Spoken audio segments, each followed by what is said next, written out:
اسهل واسرع وصفه كيكه ممكن تعمليها. تجيبي الخلاط بتاعك ويلا بينا نحضر المقادير ونقول بسم الله وعلى بركه الله. اول حاجه احطها في الخلاط وهي 4 بيضات وعليهم 3 اكياس من الفانيليا.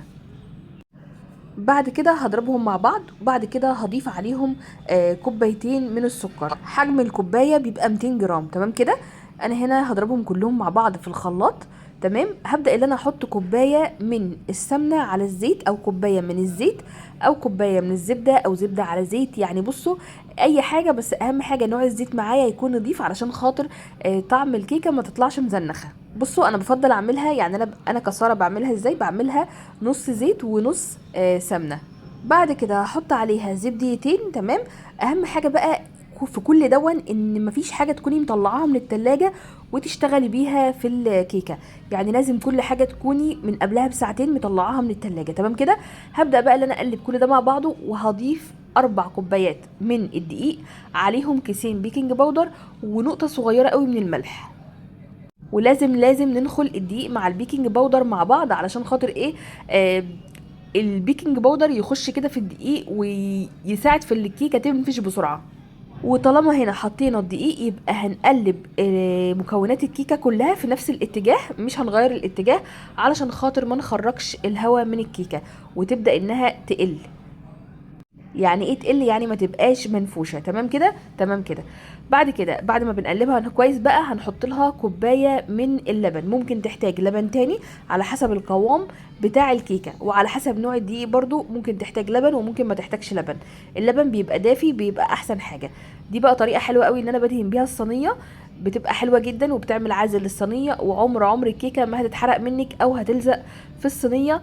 بعد الطريقه دي يعني بتجيبي الزيت كده وبتعمليهم زي العجينه كده زي ما انا عملتها بالظبط. بتجيبي الزيت وتحطي عليه الدقيق وتبداي انك انت تدهني الصينيه كلها كده بالمنظر ده، بتدهني الجناب وبتدهنيها من تحت.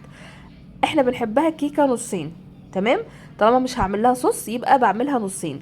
ده هنا كاكاو، ويا ريت يكون الكاكاو المحلى. انا النص الاولاني حطيته في الصينيه وده النص التاني بحط عليه كاكاو محلى، وبعد كده بزوده بشويه لبن لان طبعا الكاكاو بيبقى بودر ف ممكن تجمد مننا، فبزود لها شويه من اللبن. تمام كده.